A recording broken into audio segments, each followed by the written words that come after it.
I was stuck. I was unable to put myself in motion, and I found a way out by coaching myself. So I thought, why don't give this to other people? Why don't explain to them how to do it? Drug dealers. Why drug dealers? Because I got attacked in the street when I was 11 with weapons. When I was stepping on a tennis court, I was feeling, I'm good. Everywhere else I was feeling I'm terrible, I suck, I'm worth nothing. Stepping on a tennis court, I was thinking, wow, I'm somebody. If we needed to invent tennis today, what would tennis look like? And in 8 weeks, starting from a blank page, we created UTS. That was crazy. What you're gonna see now is 20 minutes from my long podcast with Linda Nobat. Her podcast name is Spotlight, and her YouTube channel is gonna be out at the end of the month. And we had a long interview about my book, mostly Champion Mindset. That was extremely useful because I was able to really explain the content and talk about the keys to become successful in life. Thank you, Linda, for allowing me to be able to share this content with my followers even before your podcast is out. What took you so long to write that book? Well, so the book is about how to put yourself in motion to reach your goals and your dreams. In my book, I go through my example because when I was a kid and then a teenager, I had absolutely no chance to succeed, and I was thinking also that I had zero chance to succeed for many reasons. I was extremely shy to a point that I was unable to talk to people. I was sick. I was bad at school. I was the worst at school. I was a failure in everything. And then I had a few very traumatizing experiences that made it even worse. So, and I was having basically a traumatizing experience every single day, because when you are a failure, every day you just confirm that you are a failure. Yes. So I know a lot of people, maybe not to that extent, but live that kind of situation on a daily basis. And I found a way to get out of that. And this, from the moment I started to decide to put myself in motion and solve my problems and become the same person, but the same person with all the attributes to succeed, it took me 10 years. And I did it myself. And that's why the subject of this book is how to coach yourself in order to be able to be this person that is ready to achieve his dreams and his goals. So I could have written the book after that. I was 26, but I had done nothing. So I felt I was ready to do everything. I got rid of all my problems. I was confident. I was ready because I was young. I was confident again. I was hungry, a lot of energy, yes. Ambitious. Yeah, exactly. So I was ready, but I had to do something. And what I did was coaching. And what I did for myself, and that's why I chose coaching, I did it for others. And I took a lot of players at some moments of their lives, first when they were starting, so they did nothing. So I had to help them build themselves up and become successful. Some others were at very difficult moments of their career. And we had to kind of reset them and get them ready to win again. So now that I've done it with many different athletes, in many different situations, I know it works, and I've proven it. Not only with me, but with a lot of other people. So I thought now it's time. Now that I've done that, and also this book is not full only of my experience, but all those experiences. And I've lived so many different experiences with so many different people, facing failure and finding a way to transform that into success, that I can also illustrate with a lot of examples. Because what I wanted for that book is first explain, give the rules, explain people how to follow these rules, but also give anecdotes and examples, so it makes it more real. It's like at school when you learn theory, and there is the practical, and I love the practical much more than the theory. And the theory, yeah. Because it's difficult to see yourself in a theoretical. In theory, there is no difference between theory and practical, but in practical, there is one. I don't know if it's clear because it's absolutely clear. Okay. No. So that's the difference. So that's why I did it now, and I think it's the right moment. And I had Hachette, who proposed me to do it. They actually came to me to ask me to do a self-development book, which is something that I was thinking about, but as they proposed me and it was their idea, I thought, just means that it's the moment. Yeah. Yeah, sometimes you got to be at the right moment. And for you, for sure, I read the book and I had so many situations where I was like, oh, that happened to me too. And this is how I can get to what I want, because this is what you're teaching, to teach yourself. Is that correct? Mm-hmm.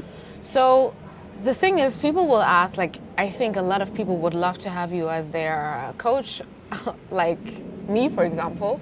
But of course, it's a problem. You cannot be the coach of everybody. So do you think this book can really help people to evolve and to create that, what you created?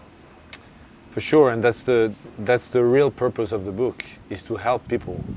I would even say to help people help themselves. Mm-hmm. I thought about that, the fact that we all need a coach. Mm-hmm. That's ideal. But if you think about it, less than 1% of the people will be able to pay for a coach, to afford a coach. Absolutely. So what's happening to the other 99%? And I thought, but I coach myself. I was really in a situation where I felt I had no chance at all. I was stuck. I was unable to put myself in motion. And I found a way out by coaching myself. So I thought, why don't give this to other people? Mm-hmm. Why don't explain to them how to do it?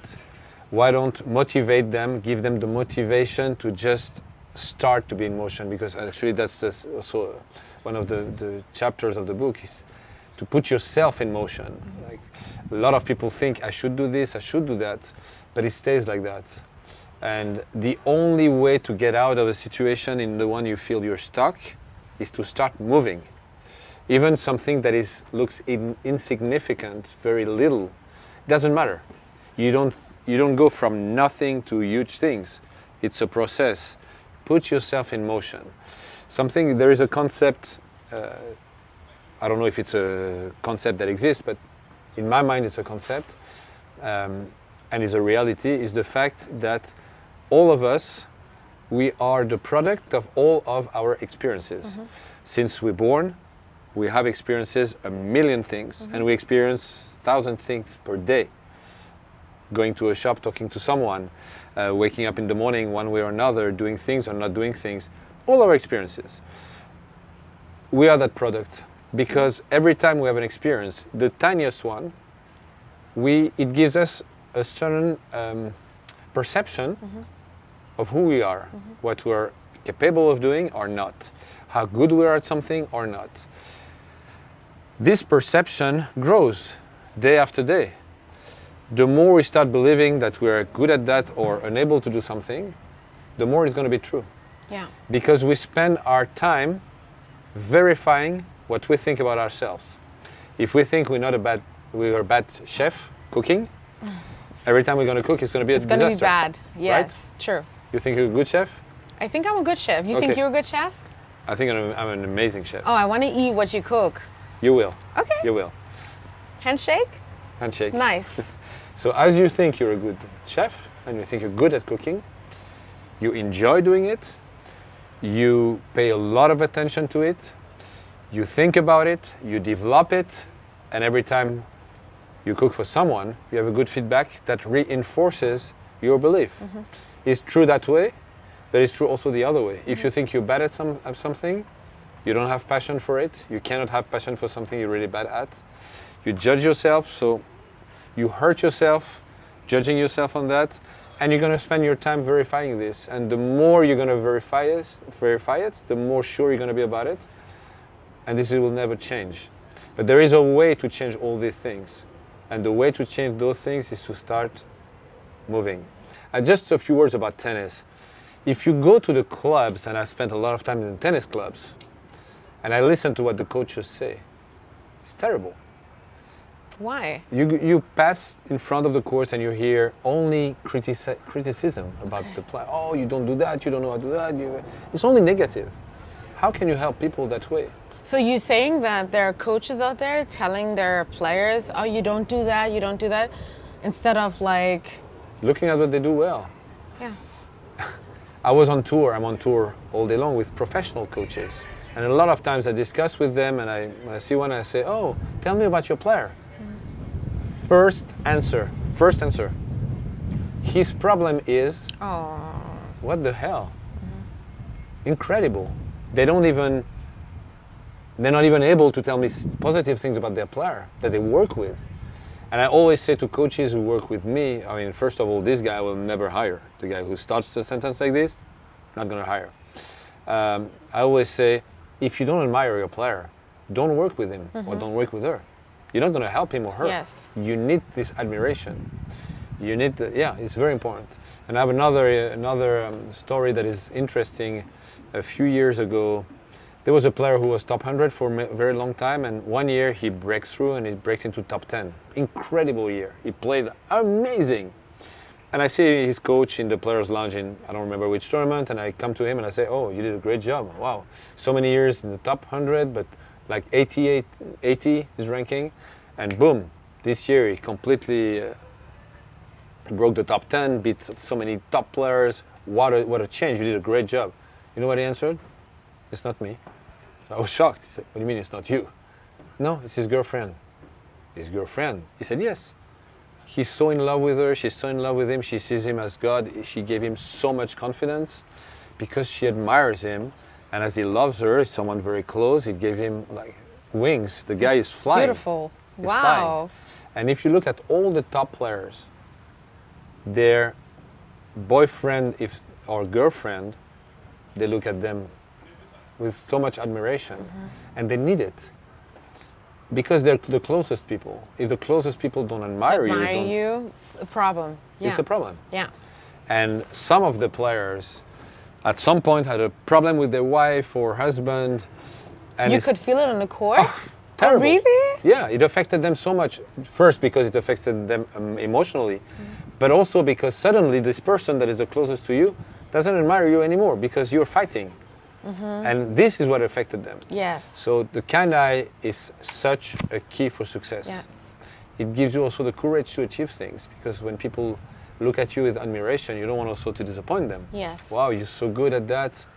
Oh, now I have to deliver. Yeah. You know?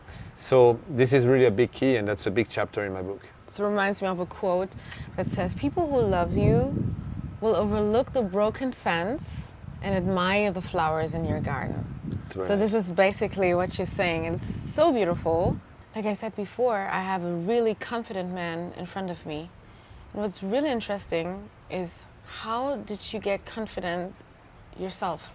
Like, how is it possible to have such confidence that you don't care about what other people say or think in such a manner that I can even feel it being just in front of you? That was a long road. I started very, very, very low. Share with us. Yeah, as I said to you, I had absolutely no self-esteem. I thought I was worth nothing because I was having bad experiences every day. I was so shy, I couldn't connect with people, so I was alone. All people were making friends, I was not. I was terrible at school, terrible. I was not understanding what the teachers wanted from me. I was not.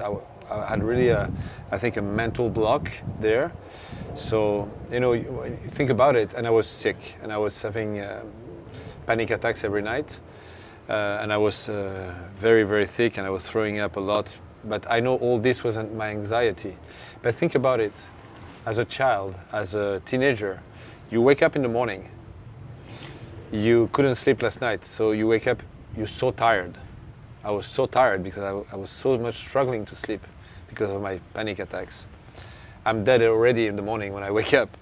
I have to go to school. I'm so scared because I know I'm going to go to school. Yes. Teachers are going to ask me questions. I'm going to be bad. They're going to give me the results that are going to be bad. I will feel humiliated. I'm standing in a place where all the other kids around me make friends. I'm alone. I mean, imagine that every day. What's your life? And then I come back at night and I'm so anxious that I'm thinking, oh my God, when I will have to go to sleep, I'm going to have a panic attack again because I was having them every night. How can you build confidence there? It's horrible. Every day it's a trauma. Every day I had trauma. And then other things happened to me. I got attacked in the street with weapons. Really? Yeah, when I was 11 it started, and it happened to me several times. Because when you are weak in this world, people target you. So they use weapons against you, like a young boy? When I was 11, it started in the street with a knife because they wanted to steal me. Actually, they did. But also I was bullied at school because when you are weak, you're the perfect target. Yes. People are not courageous. They will always attack the weakest people. So that was my life. That was my day-to-day life for so many years. So that's why I say, when people ask me, what are you the most proud of? You've done this, that's unbelievable, everything you've done in your life, everything you've built, all your success. And I say, I don't care, and I really don't care, and I really don't think about it. For me, it's not nothing. Of course, I know what I've done, but I'm always interested in what I'm going to do tomorrow. Mm-hmm. I'm not interested in what I did yesterday. Mm-hmm. But there is one thing I'm proud of, and I'm really proud of that, and this I like to remind myself, is to transform, and that's completely the topic of that book. How I did transform a 15 years old that had zero chance to do anything in life into a 26 years old who was extremely confident, sure that he will succeed whatever he's going to do, super ambitious, with a lot of energy, because when you're 26 and you are, confident and you are ambitious, you're full of energy. Transform this teenager in that adult. This was the masterpiece of my life. Mm-hmm. Yeah. And I know anyone can do it because I did it, and it was difficult to be worse than me when I was 15. I mean, I don't know anyone who's that bad, really, that bad in everything. I was just good at one thing, tennis. Mm-hmm. And that's why I think I owe my life to tennis, because I think it saved me, because when there was something I was good at, and in all those traumatic experiences I was living every day, I could go to the tennis court and feel good. Mm-hmm. Feel good, why? Because I was good at tennis, so I was feeling that still I was worth something. There was still something I was okay or good at, and when I was on the tennis court, I was receiving compliments from people because I was playing well. Mm-hmm. So I had a little bit of positive somewhere. Mm-hmm. And the tennis court was my place. When I was stepping on the tennis court, I was feeling, I'm good. Everywhere else I was feeling, I'm terrible, I suck, I'm worth nothing. Mm-hmm. And I was stepping on the tennis court and I was thinking, wow, I'm somebody. So that saved me, saved my life. And then I had a big trauma when my parents they didn't make me stop tennis, but they didn't accept to help me making a career by giving me conditions. And I'm not even talking about money, I'm talking about being able to do part-time school, so I had time to practice, go to tournaments, stuff like that. So they didn't give me a chance. So in a way, they took tennis away from me. And it was so bad, and this is the darkest moment of my life, when I started to do stupid things because I was completely lost, because I lost the only goal I had disappeared. But I'm sure you're going to talk to me about that moment. I don't know why. Yeah, it's really interesting that you say that. Let me finish, sorry. Yes, I don't want to cut you, but absolutely not. It's really interesting. Going back to your question. Yeah. Because I did it, and I know how I did it, I know anyone can do it. Anyone can build confidence, anyone. And you ask me how I do that. How did I do that? Because I created victories, small things. One day I put one foot in front of the other. I mean, I was able to do things that I didn't do the day before. You do this 1 day, 2 days, 3 days, 1 week. You start to think, oh, wow, I can do something. I'm able to do things. And you are building your personality that way. But it's work. This is basically applying to everything. Yeah. Like going to the gym, like even if you go for 20 minutes.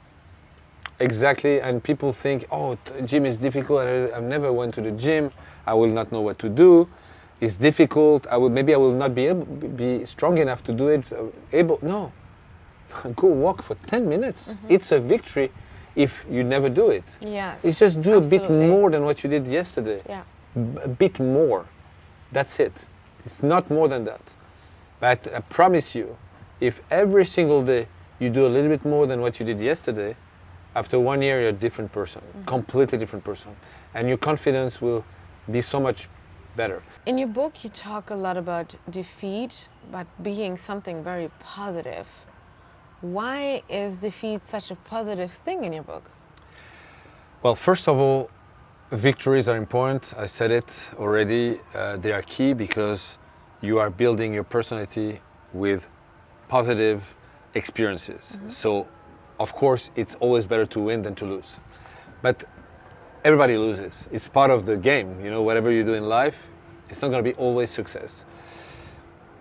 And people see defeats as something very negative. A lot of people are extremely affected by that. That's why it's important to have a very strong self-confidence, because then it affects you much less, because it doesn't change what you think of yourself. But still, you know, it takes time to build the self-confidence. So you're going to have, on the way to build your self-confidence, you're going to also experience defeats. Why do I like defeats? Of course, I don't like defeats. I'm lying. But there are a lot of things to know about it. First of all, and when my players are losing, I always ask them that question. If you play the same player tomorrow, what do you change? I read that in the book. Yes, I explained that in the book. Why do I ask this question? Because the defeat has to be useful, and it can be incredibly useful. Actually, most of the big difference I made with my players that changed their career positively was after a defeat. Same in life, by the way. When you have a defeat in life, it can be the biggest booster. So why do I ask them, if you play the same player tomorrow, what do you change? Because they will learn. It's a way to learn. When you're a kid, you start walking and you fall, it's just an experience. You come back, you go back straight, and you start again. Yes. And you feel, oh, I did this and I fell. Maybe if I do that, maybe it's not conscious, but that's what you're doing. Yes. It's learning by failing. So first, okay, what can I learn? My question, if you play the same player tomorrow, what do you change?